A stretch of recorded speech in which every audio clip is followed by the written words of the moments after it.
मसीह में आप सब की सलामती। यीशु चाहता है चैनल में आप सबको खुश आमदीद। आज हम खुदा के ज़िंदा और मुक़द्दस कलाम में से एक खूबसूरत कहानी सीखेंगे। अगर हम खुदा के कलाम में से मलूक की दूसरी किताब और उसका 4 बाब और उसकी 8 आयत से 17वीं आयत तक पढ़ें तो खुदा के कलाम में लिखा है, और एक रोज़ ऐसा हुआ कि अलीशा शूनम के पास से गुजरा और वहाँ एक दौलतमंद औरत थी जिसने उसे ठहरा लिया कि खाना खाए, और जब वो उधर से गुजरता तो उसके यहाँ खाना खाने जाता। उस औरत ने अपने शौहर से कहा, मुझे मालूम हुआ है कि ये आदमी जो अक्सर हमारे पास से गुजरता है मर्द खुदा है और वो मुकद्दस है, सो हम उसके लिए एक छोटा बाला खाना बनाएं और उसमें चारपाई और दस्तरखान और चौकी और शमादान रखें, ताकि जब भी वो हमारे पास आए तो वहाँ ठहरा करे। सो वो एक रोज़ आया और बाला खाना में ठहरा और वहीं सोया। और उसने अपने नौकर जहेजी से कहा कि उस शूनमी औरत को बुला। तो उसने उसे बुलाया और वो उसके सामने खड़ी हुई। फिर उसने अपने नौकर से कहा, इससे कह, चूंकि तूने हमारे लिए ये सब तकलीफ उठाई है, बस तू क्या चाहती है कि तेरे लिए किया जाए? तेरी कोई हाजत है जिसकी बाबत मैं बादशाह या लश्कर के सरदार से सिफारिश करूं? वो बोली कि मैं अपने लोगों के दरमियान रहती हूँ। तो उसने कहा, मैं उसके लिए क्या करूं? जहेजी बोला, उसका कोई बेटा नहीं और उसका शोहर बूढ़ा है। उसने कहा, उस औरत को बुला। तो उसने उसे बुलाया और वो दरवाजे पर खड़ी हुई। तो उसने कहा, यकीनन अगले साल इसी वक्त के करीब तू एक बेटा गोद में लेगी। उस औरत ने कहा, नहीं ऐ मेरे आका, ऐ मर्द खुदा, अपनी लौंडी से झूठी बात ना कह।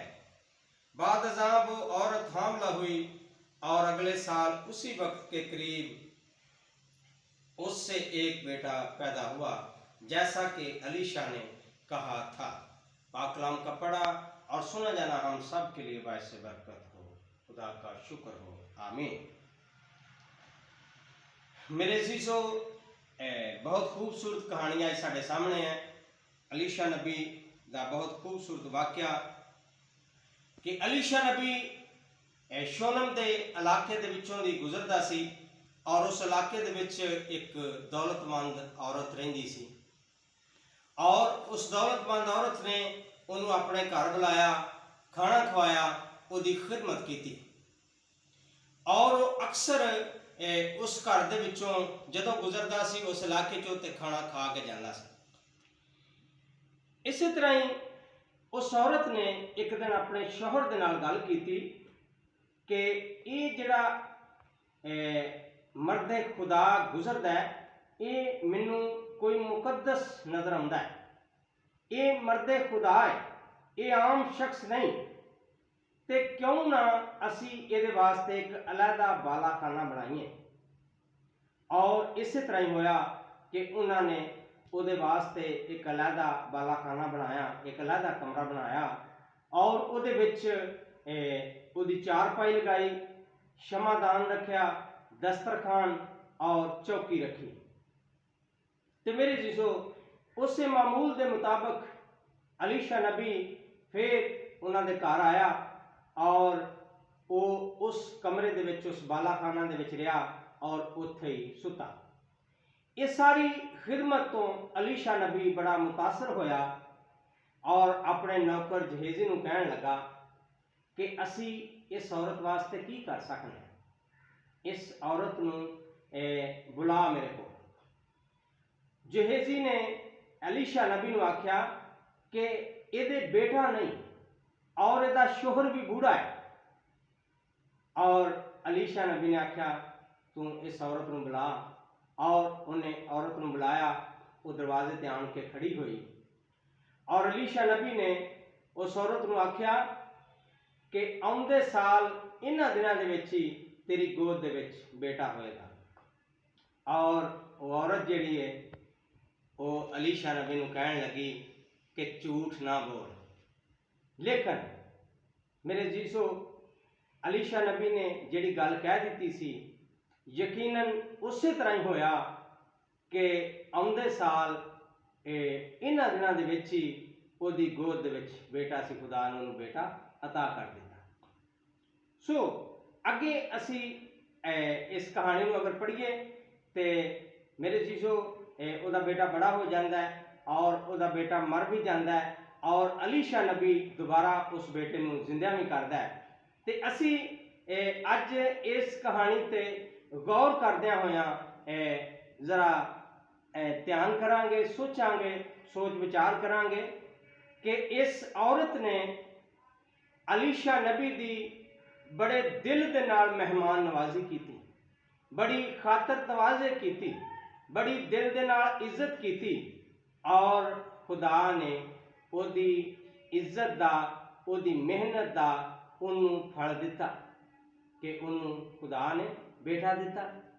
इस तरह ही मेरे जीजो जदों असी भी किसे अपने खादम दी, अपने बड़े दी दिल दे नाल इज्जत करने आ, दिल दे नाल मेहमान नवाजी करने आ।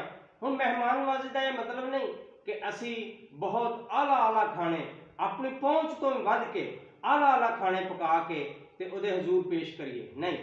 मेरे जीजो खुदा दे कलाम खुदा यसू मसीह फरमाउंदे ने कि जिहड़ा मेरे खादम नूं एक प्याला ठंडा पानी का भी पिला दिंदा है तो मैं उहदा भी अजर उहनूं देवांगा।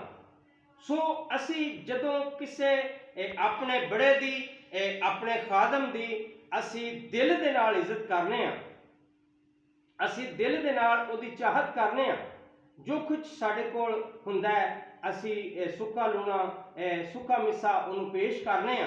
तो मेरे जीजो जदों दिल दे नाल करने आ तो खुदा साडा कबूल करता है। और जिस तरह अलीशा नबी के जरिए खुदा ने उन्होंने बरकत दी, बेटे जैसी नेमत, औलाद जैसी नेमत अता की, तो इस तरह ही जदों असी भी किसी की दिल दे नाल इज्जत करांगे, खिदमत करांगे तो खुदा तरह तरह दीयां नेमतां दे नाल सानूं नवाजेगा।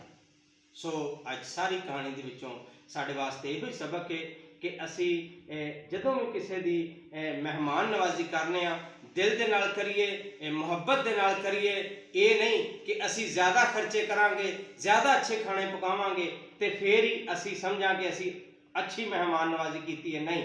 जदों असी दिल दे नाल थोड़ा खर्चे दे विच भी जो कुछ साडे कोल है असी अपने खादम दे हजूर लियाने आ, रखने आ, उहदी हजूरी च पेश करने आ ते मेरे जीजो खुदा साडे उस थोड़े नूं भी कबूल करता है और उहदे इवज़ खुदा सानू सारियां बरकतां दे नाल नवाजदा है। खुदा अज दे कलाम दे वसीले दे नाल सानू सारियां नूं बड़ी बरकत देवे।